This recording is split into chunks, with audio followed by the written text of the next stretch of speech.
I'm here with Sabrina and Stephanie, the president-elect and vice president-elect for student government for 2020-2021. How are you two today? Fabulous. How are you? Oh, it's been about 48 hours since you two won the election.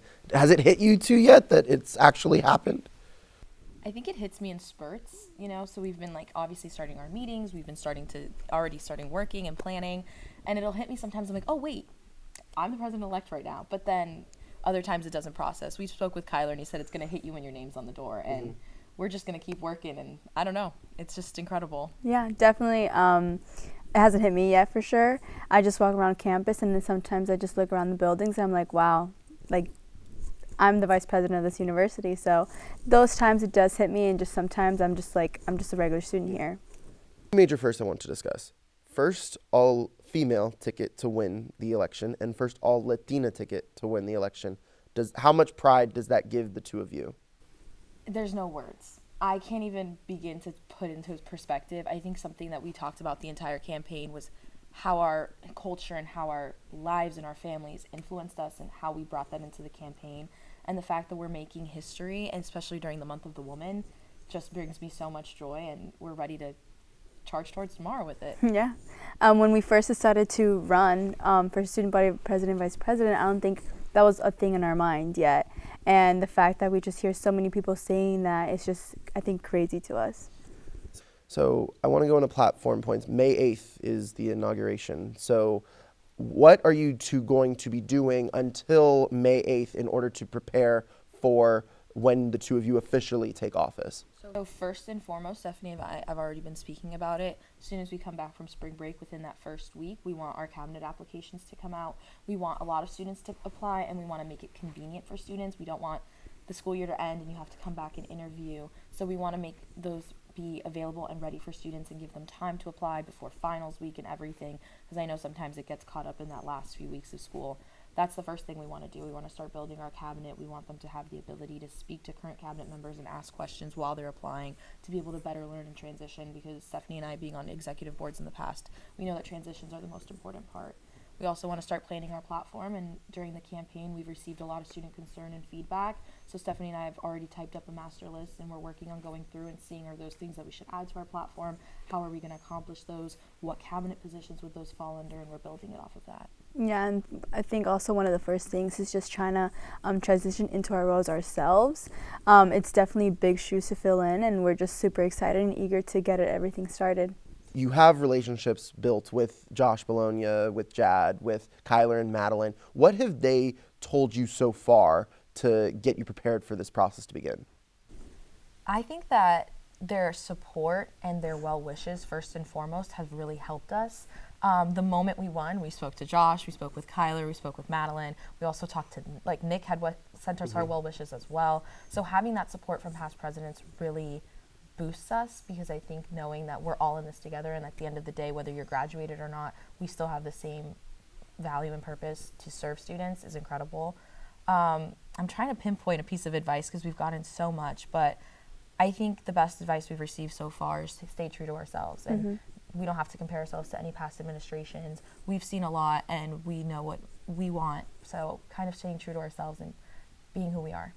Yeah, and it's crazy just seeing how we've supported those past candidates and just seeing them transition into their roles, and the fact that now we're those people and they're just wishing us the best of luck is honestly, it came full circle. When you do enter office, May 8th, what is the first thing you're going to do? What platform point are you ready to tackle first? So we've spoken about it a little bit already. I think the first one we want to tackle is the Rosa food situation. Our goal is to create immediately a short-term solution, because obviously building and deciding if a restaurant can be on campus is going to be a long process, and construction, picking a restaurant, having those meetings is going to be a long time. So the first thing we want to do is secure short-term solutions for students on campus, so that way that they're not waiting still a whole other year to get food on campus. That's, I think, the first thing we want to tackle. Along with making a master logistics plan. I'm very much an organized person, so I think we want to have kind of a timeline of when our platform points need to be accomplished, and already starting to work with the cabinet on delegating which cabinet members we would be working on which tasks. And I think one of our priorities too is nightlife. That's definitely going to be an uphill battle, but we're very persistent, and we're just super excited to kind of hopefully fight for that specific platform. You've mentioned cabinet members a lot, and you're going to be accepting applications soon. What do you want to see in a cabinet member for your administration? I'm very adamant about this. It's a joke that I used to say, and Kyler says it as well. It's the mentality of, I'm okay with cleaning the toilets. When I was in the mentorship program, if somebody handed me a plunger and said clean the toilet for the students, I would have been there just grinding and cleaning the toilets. And it's that mentality of, we're here to serve students in whatever capacity. You can, me as deputy chief, it doesn't matter if I'm writing an email to an administrator, if I'm meeting with a student, or if I'm running around across campus in my heels to get something done. Whatever we're doing, you need to be passionate about it, and the mission of being servant and being a servant leader is what needs to be at the forefront. Yeah. And one of the things that we don't really mind is a lot of past cabinet members have served in cabinet the year before, but I think we're just very much looking for people who are passionate, who are dedicated to what they're doing to just serve the student body in general. Yeah, we're not necessarily looking for experience. We care more about motivation and drive. You can learn what you need to learn with student government as the time comes. We're here to build leaders as well. That's part of the cabinet process. We've grown so much when being on cabinet. We want students who are passionate and who have the drive to serve others. What do you want the two of you, so you two are the first all-female ticket, you're the first all-Latino ticket, but what is something else that separates you, that you want to make your administration unique compared to other administrations in the past?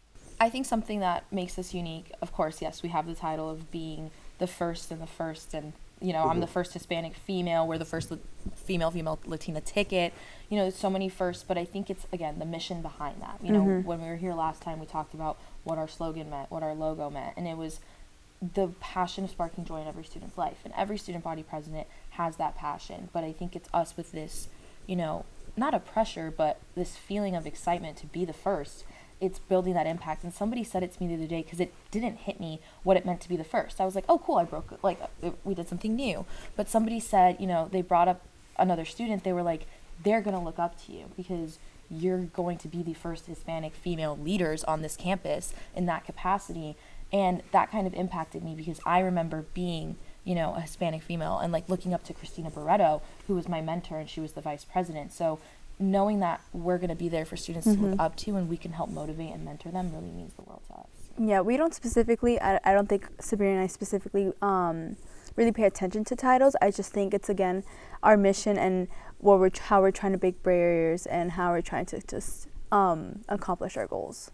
Is there anything you'd like to add? Please, please, please apply for our cabinet. We want to see a diverse pool of applicants. We want to see a lot of applications come in, because we really want to make sure that we're filling these positions and making sure that we have a great group of people to choose from. So please apply as soon as those come out, and they'll be on Night Connect. Yeah.